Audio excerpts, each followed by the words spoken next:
Kumusta mga paps? Welcome back sa bago nating video. Ang video na ito ay nire-request ng karamihang viewers ko. Kasi nung una kong video ay Bisaya daw, hindi nila maintindihan. Kaya pinilit kong gawing Tagalog. Kasi dati nahirapan akong mag Tagalog. Pero hanggang ngayon may nahirapan pa rin. Kasi pure Bisaya ako. At sa background ko, pasensya na kasi maulan dito sa amin, dito sa Maasin, Eastern Visayas. Ang video nga pala ito ay tungkol sa tutorial na kung paano ang pag-connect mula sa computer o laptop, kung ano-ano pa, kung pwede cellphone. Ito yung laptop kong medyo matanda na, butit buhay pa, pero malapit nang mag-resign. Diyan ang galing yung tunog papunta dito sa mixer. Ito siya, oh. Ito yung parang audio out. Ito yun, oh. May ham siya, kung narinig nyo, may ham kasi nakaandar. At dito naman sa mixer, dito pumapasok channel, kasi itong mixer ko 8 channel. Ginagawa kong 7 at saka 8 kasi mahilig ako sa stereo. Kasi pag yung pan niya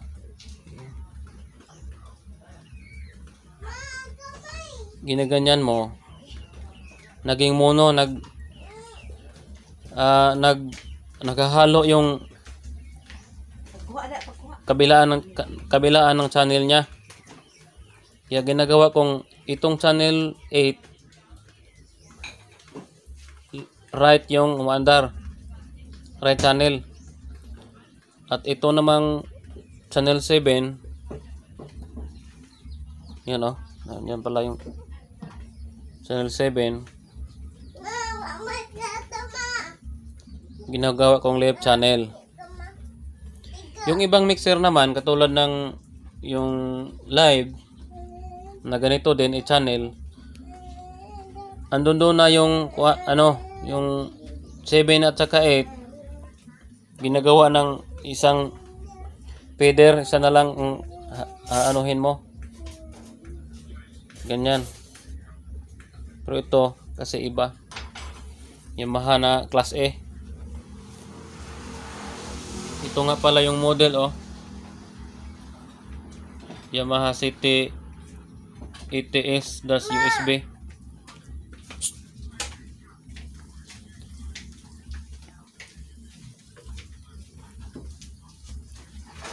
At galing naman sa mixer, yan yung output nya. Yan, oh. Blurred lang, left at saka right.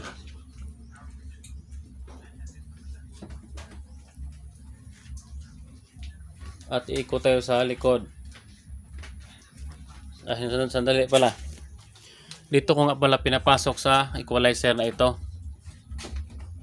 Hindi, sorry. Dito pala sa exciter muna. DBX na exciter. Yan, oh, yung model nya, 4000. Tapos dito naman ang out nya, pinapasok ko dito sa equalizer na 31 band. Tingnan natin sa likod. Ito na siya. Itong wire na kulay red na ito, yan, papasok sa input. Yan, oh, input ng channel 2. Ito naman channel 1. At yung out nya, yan yung out na, oh, channel 1. Doon din pumapasok sa channel 1 ng equalizer. Yan, oh, channel 1 yan. At yung to din, channel 2 din. Para parehas. At pag labas niya sa equalizer na 31 band, pumapasok yan dito. Ito yung output niya. Nakikita yung logo na output. Pumapasok yan dito. Itong wire na ito. Dito naman sa crossover.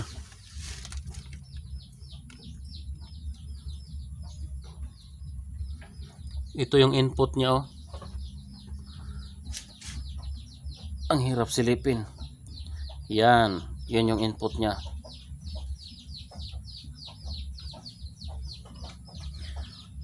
Ganon din. Kung output niya doon sa kabila ay sa equalizer ay channel 1, doon mo rin input sa channel 1 ng crossover. At dito na naghihiwalay yung output. Sa low naman, pinasok ko dito sa DIY ko na amplifier na QSA na RMX 750 design. Diyan. Ginagawa ko siyang bridge para malakas. Kasi isa lang din ang speaker ko. 8 ohms yan, 8 ohms na load. At sa kasahay naman, yan pala yung low. At sa high naman, dito ko sa integrated lang ito pero Japanese na ginagawa kong 220 na dati ay 110. Kasi mahirap pag 110, maghanap ka pa ng transformer. Yan. Ito ay galing dito. XLR ito lahat.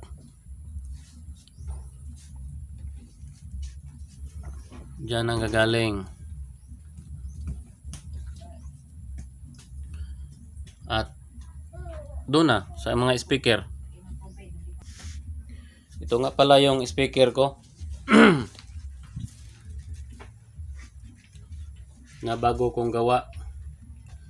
Hindi ko pa to nabablog na tumutugtog. Kasi madalian ang paggawa nito. Para makahabol sa nung nakaraang New Year. Pero sa gawa ng sa taas, nakahabol siya. Yan. Kasi ginagawa ko na lang itong parang tower kasi masikip dito sa loob. Walang paglalagyan. Yan yung mid-high ko. Dalawa. Ginagawa ko nilagyan ko ng stand. At patugtugin natin. Ito nga pala yung ABR ko. Dinadaan ko sa ABR para sure ball na pag tumas yung voltahe, maintain na to 20 at kahit hihina siya ng konti. Pero yung mga amplifier ko na nagdadala sa hindi ko na dinaan sa regulator ABR. Direct na siya. Suli ko pala ang voltahe na kurente namin dito.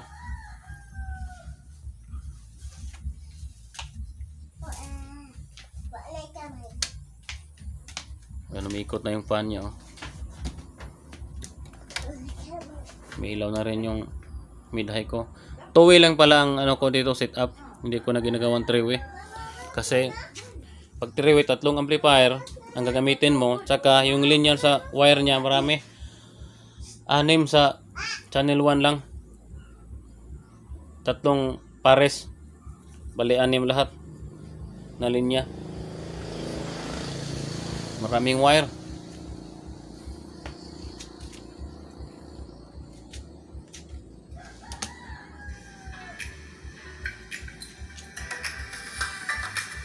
Hindi ko pala na saksak dito.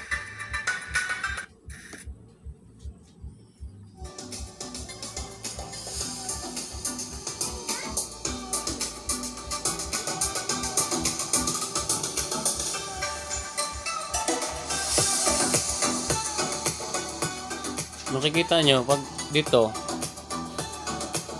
sa channel 8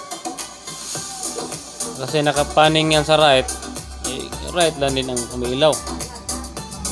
Kasi nga stereo siya. Pag dito naman sa channel 7, yung left ring din ang gumagana. Pagsabayan dito, ayan na.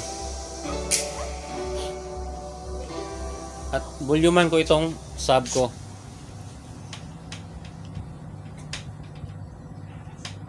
Sandali kasi na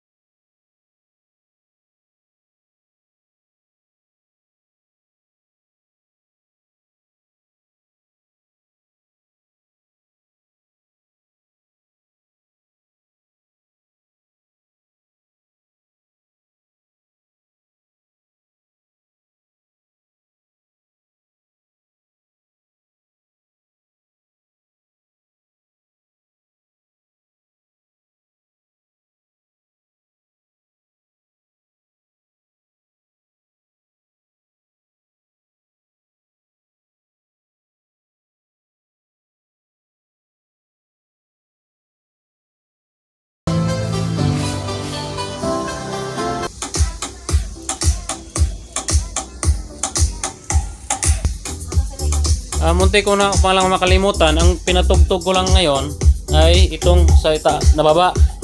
Yung dalawang nasa itaas na yan na hindi ko sinali, para marinig nyo yung bago kong ginawa. Paghanap nga tayo ng video Pro Bass. Ayan na, ayan na.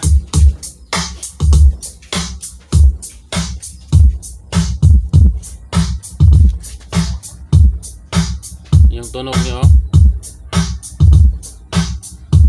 At saka mas maganda talaga ang tunog nito kaysa dito sa taas. Ang sukat niyan ay na-vlog ko na sa una. Makikita nyo doon yung sukat. At saka talagang deep bass siya, deep bass.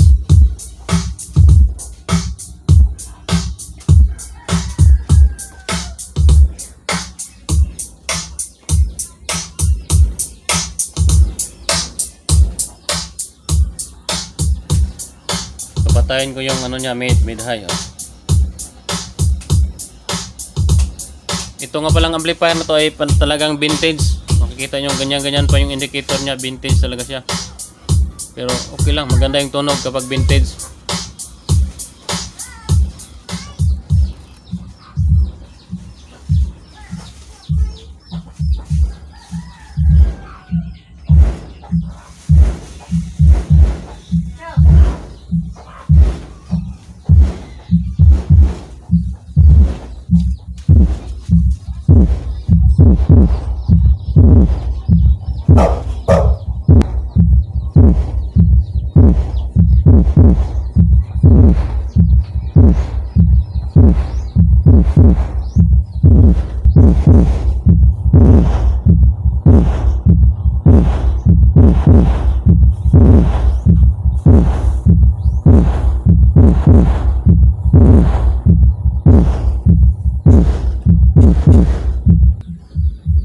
So nag-request nga pala nito. Alam nyo niya kung nakalimutan ko kasi yung pangalan. Pasensya na. Pero sana mapanood mo ulit. Yung ibang nag-request din. Ito na yung hinahanap nyong gawin kong vlog. At sa mga lahat ng subscribers ko na mahilig dito sa mga sounds, maraming salamat po at paki-like na lang sa mga napadaan lang na hindi subscribers, at mag-subscribe na rin kayo. Maraming salamat po.